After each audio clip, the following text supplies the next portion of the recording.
Does work ever get you down? No, I mean really down.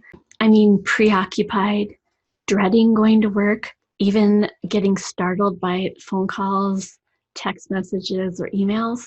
How can you tell if you're just having a bad day or a few bad days or a bad week, or whether you're really in a cycle of being emotionally or mentally injured, what I call work hurts? Listen in, and I'm going to share with you 8 signs that you are being emotionally injured, mentally injured, or otherwise hurt at work. Listen in, and I'll give you 8 signs that you are being emotionally or mentally injured or have suffered a work hurt or multiple work hurt in your past. For the best research-based work advice, check out the new videos I post weekly on this channel. So please hit subscribe and the notification bell so you don't miss a single one. I'm Dr. Erika Garms, CEO of Working Smarts and founder of the Real Work Hurts Project. I know from personal experience just how far-reaching, how deeply impactful and disorienting work hurts can be. And I know from the organizational perspective what the impact on organization-wide productivity, morale, and performance can be. And so I've been sharing for decades now with individuals techniques for how to get successfully through a work hurt, and for organizations how to either prevent work hurts from happening in the first place or how to address them once they crop up. I've also been studying the impacts of work hurts on the brains of employees and leaders, and advising organizations on how to better structure their workplace cultures for individuals' sake and for the organization's sake, to not allow workplace hurts to continue and go unchecked. So the 8 signs. Here are the 8 signs that you are either enduring now or have endured in the past a work hurt of some sort. Number 1, you've been feeling down, distracted, unfocused, or preoccupied by something that has gone on at work or by the feeling that you have about work for a long time. So this is a subjective measure. You determine what a long time is. For me, a long time would be more than a month, or it would be a repeating pattern of certain behavior that I'm seeing at work, or a repeated pattern of my response to being at work or to thinking about going back to work. Second sign, you have physical impacts of the stress and anxiety that you're feeling about work. So you could point to things physiologically that are happening that are as a result of the stress and the anxiety and the frustration or anger that have come about because of a work hurt, or that are the work hurt. Thirdly, is there or has there been an event, an incident that happened that was painful, embarrassing, shaming, that involved high conflict or confrontation? Was there an event that happened that you could point to? Fourth, has there been a chronic, continuous pattern of behavior, either by an individual that you work with or for, or within a work group, or organizationally sort of embedded into the culture?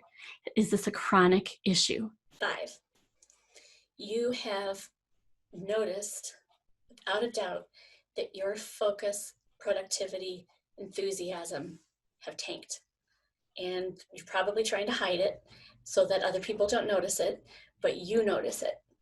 And this could have been going on for a long time, weeks, months, perhaps longer. Sixth, you're retreating. By that I mean you're building a wall around you that wasn't always there. You're backing away from enthusiastic involvement in clubs, in extracurricular kinds of activities that come from work, in getting involved in task forces or committees. You're pulling back the investment of yourself and your time and your soul into the workplace in efforts.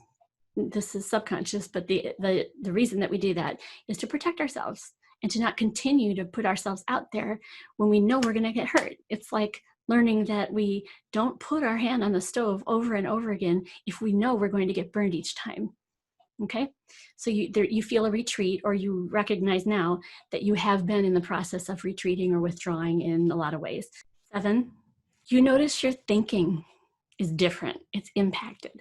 So aside from being distracted and unfocused, you're noticing that when you need to think something over or develop an idea or create or generate or problem solve, it's hard to do it. It feels like there isn't oil in the gears up there, and it's really difficult to crank out a solution or a program or an answer to an issue that's up that you need to solve or address. So when the gears aren't running smoothly up here, cognitively, that's often one of the signs that you are in the midst of a work hurt. Number 8, your sleep is different. And I'll just say different because it could be that it is harder to get to sleep. It could be that it's harder to stay asleep. It could be that you're waking up every day, every morning at 3 o'clock in the morning. Sound familiar to anyone? It could be that you're waking up just before the alarm, and which is so frustrating because you really want that last 10 minutes, don't you, before your alarm goes off. So in some way or another, perhaps it's nightmares as well. A lot of people have nightmares. So in some way or another, your sleep is being negatively impacted. So those were the 8 signs. They're not the only 8 signs, but they're pretty tried and true, clear signals that something is going on or has just gone on. Know that these wounds that are caused by work hurts aren't necessarily healed by time. Time does not heal all wounds, at least not well. If you'd like to take a closer look at screening yourself, I've put a link in the description below to a screening tool, a work hurts screening tool. You can check off all of these symptoms that you think match you and your experience.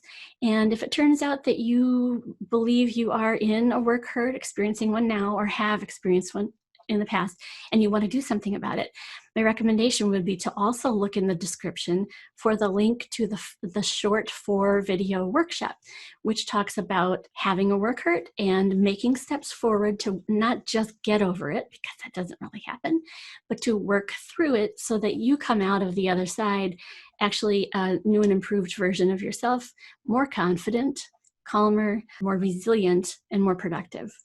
So you don't necessarily have to be doing it for your organization, but do it for you because it's worth it to the rest of your career, rest of your life, and certainly to your personal life as well, because we know that's impacted by what goes on at work.